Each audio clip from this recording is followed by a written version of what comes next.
I have a bunch of stuff I want to do today in the kitchen, and I thought it would be fun to just turn on the camera and we could do some of this stuff together. First up, I want to make some sausage patties. I've been making these a lot lately. I have some lean ground pork that was on sale, and I love them because they're so easy, and it's just like making little burgers, but you put extra spices in them and make them taste like breakfast sausage. So I'm gonna make some of those.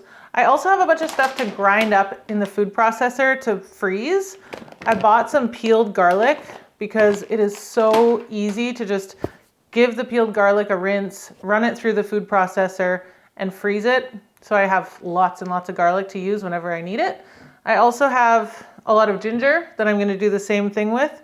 This is really fresh and like smooth, but I think I'm going to maybe peel it first. Maybe not, I haven't decided yet. Also in the food processor, I have a giant Parmesan cheese hunk that I want to grind up. I buy Parm in giant hunks from Costco, grind it all at once, keep it in a Ziploc bag in the freezer, and I always have Parm on hand. I also need to make my Instant Pot refried beans because I don't have a recipe for that on the blog, and I'd like to do that, which means I need photos. So I'm gonna take some photos of the beans in progress. I'm gonna start with the sausage patties. When you buy sausages in the store, they have a very high fat percentage. It's kind of like the name of the game with sausage. And it's delicious, but you don't need to have all that fat to have a really delicious, like breakfast worthy patty. So I like to make these, and instead of using a lot of fat, I just add extra moisture by adding really finely diced onion. You could add celery too if you want. The water in the onion just kind of cooks out into the sausage as the patties cook, and it makes them really moist and juicy. So I'll use half an onion into the bowl. I'm gonna use quite a bit of salt. So I have 500 grams or so of pork. I'm just gonna do like 2 teaspoons, teaspoon and a half.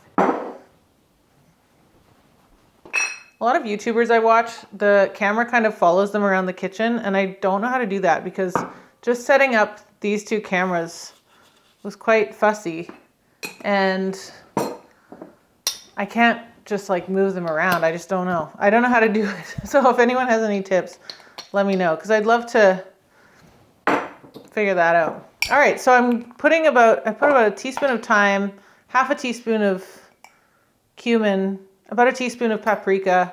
Honestly, I should come up with like a breakfast sausage spice mix because then I could just dump it in a oneer. About a teaspoon of garlic powder. And then I'm gonna add in the pork. I think that's it.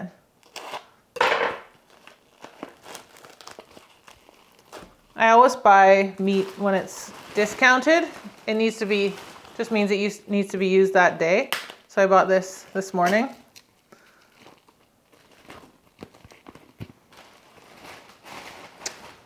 Do I have a glove? Do I need gloves?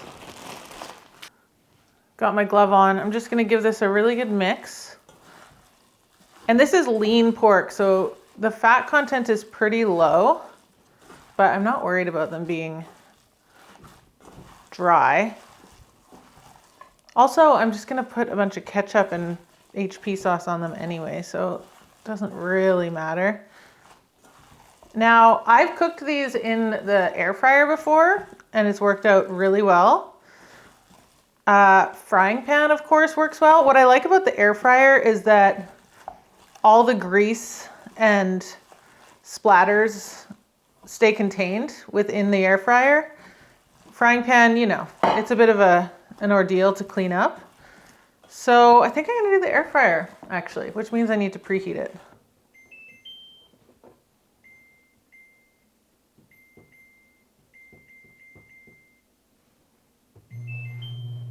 All right, it turns out I only have one glove, so it's kind of useless to even bother with it, but here we are.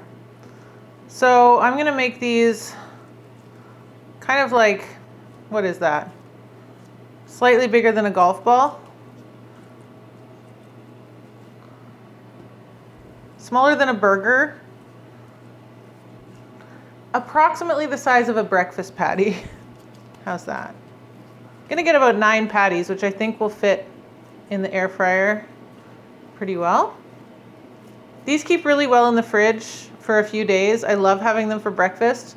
I can just quickly throw one into the microwave or the toaster oven and then crack an egg on it, and that's a really nice, super satisfying breakfast or lunch or whatever.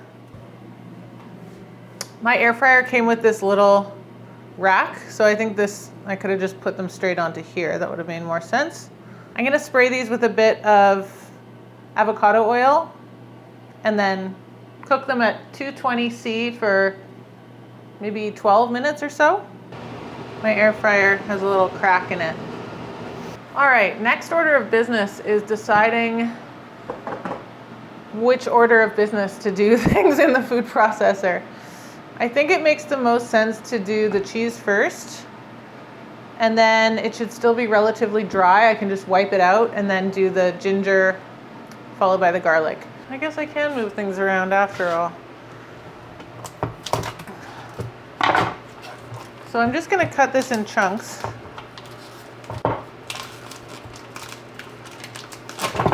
This is actually grana padano.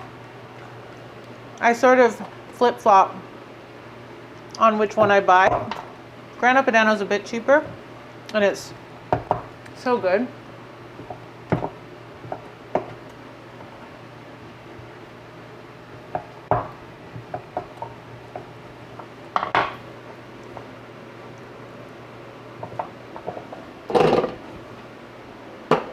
I have to just turn my patties there. These look good. I'm gonna spritz these as well, just so that they get nice and brown, and then another 5 minutes or so. These are the kind of kitchen tasks that I love when I have all day to do. I do love just puttering around in the kitchen. It's funny because so many of my dinner ideas and things are all like quick and easy and done in 30 minutes, and I do love quick and easy dinners, but I also love taking the time to set myself up to enable the quick and easy down the road, because I love spending all day in the kitchen. It's a hoot. These, by the way, I'm definitely going to save to put into soups and stuff.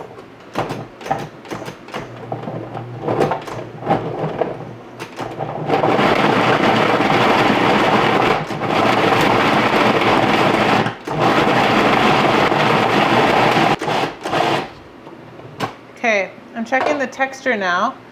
Oh, this is the most perfect texture. Look at this. This is exactly what I love. This is the texture I'm after. Now this is ready for pastas and salads and just about anything I want. So I'm gonna dump this into a Ziploc. I wish I had a bunch of those big reusable Ziplocs. I don't. I could use a container, but honestly, my freezer's pretty full right now. So I need to put this into something that doesn't take up very much space.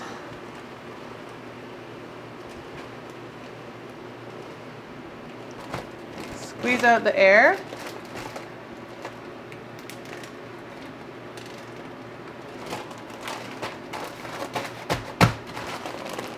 Ready for the freezer. And I am all set for parm for the next few months, really. I'll give this a little wipe, and then I'll grind the ginger. All right, the sausage patties came out so good. Look how good those look. Oh my God, they're so juicy. I decided I'm not going to peel the ginger. I'm just gonna chop off any bits that look kind of gnarly. This one looks pretty good, but there's like a weird crack here. So yeah, that's a bad bit. I'll chop that away. Let's see. It's fine. This is very nice looking, like young ginger. But because of that, it kind of bruises easier than I think more mature ginger. has a bit of a tougher, or it doesn't have as tough of a protective layer on the outside. So it's a little bit banged up. But that's okay. The skin is so thin, it doesn't need to be peeled. So I'll just give this a rough chop as well. And I'm hoping that I can grind this in a way that it'll kind of hold its shape. I don't want to do the Ziploc freezing thing. I want to freeze them in little scoops. So we'll see how that goes.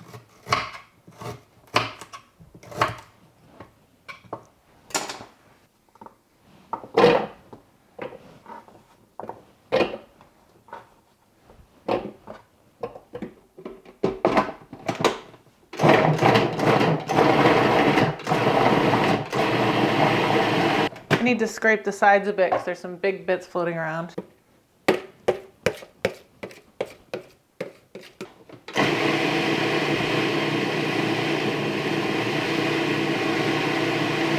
Oh, honestly, it's so nice to have a good food processor that works. This Cuisinart one rules.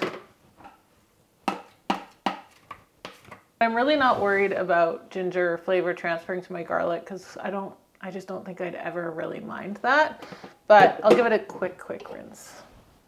As far as the garlic's concerned, I'm not going to pre-chop it. I'm just going to give it a little rinse because I think it says on it. No, it doesn't say on it. I don't know. Rinsing just feels like the right thing to do, so that's what I'm going to do.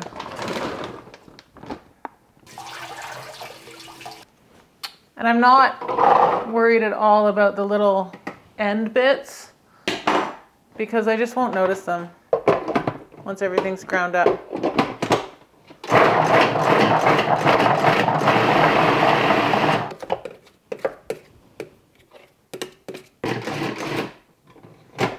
So I've ground this up quite fine because, like I said, I want to be able to scoop these into little portions. So it's pretty much like a paste at this point. So I've got a little tray and I'm just going to portion the ginger and garlic. I'm going to start with the ginger into little balls. You know when you fill the Ziploc with garlic and separate it into little squares with a chopstick? I've done that before. I've done that on the show before. But I've seen people do things this way where you're pre-portioning little scoops. It's kind of like the ice cube tray method, only kind of easier because you don't have to get them out of an ice cube tray later. Now, my only issue with the ginger is that because it's so juicy, I am worried that, I don't know, I'm just worried about the juice. It seems like the juice sort of reabsorbs into it after I put it down, so I'm just trying to avoid squeezing out the juice. Try and keep it contained within the ginger, which means I can't pack these balls too tightly. I don't know about you, but peeling ginger and garlic and mincing, it's never been my favorite job, especially on a weekday when I'm tired from work and I just want to eat something delicious and not fuss too much about it. Just don't want to be peeling ginger and garlic. Okay, there's a little bit left, but I'll just splash that into a drink or something. The garlic isn't quite as watery. It's kind of more oily, so the juice doesn't squeeze out as easily. The garlic works amazingly well. I'm pumped about this. Ooh. And I know that there's nothing better than fresh garlic. Really nice in-season, local, sticky, oily garlic. But that's such a treat. And when I don't have access to that, I honestly I want fresh garlic in my cooking and I don't want to have to peel it. The one time that I wouldn't use this is if I'm eating something raw, like if I'm using it in a salad dressing, I would probably still mince the garlic fresh. But for like any kind of sauces or curries, This is absolutely perfect. Okay, so that's my tray. Looks pretty darn good.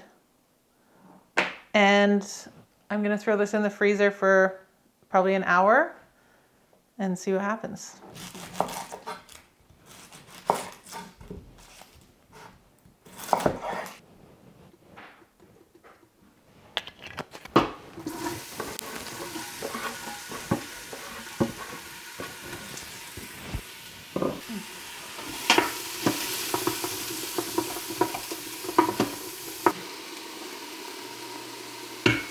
Kind of handy that my leftover garlic is here. I love recipes that call for a teaspoon of everything. It makes it so easy.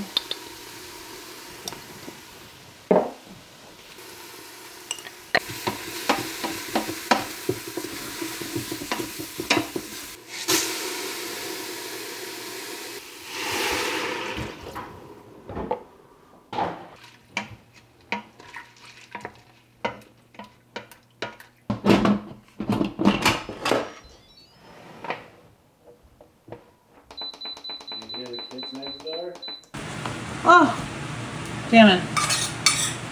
Well, you know what they say. There's no sense crying over a broken yolk. And we still have one good yolk we can break here.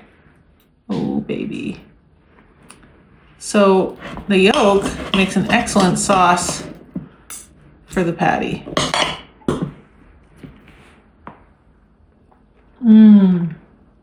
Back to the garlic and ginger for a minute. I want to show you what I did with some of it. Most of it went into Ziploc bags and into the freezer, but I did throw some into this delicious Korean war stew or army stew, which is just a whole bunch of stuff in a pot. This had rice cakes and ramen.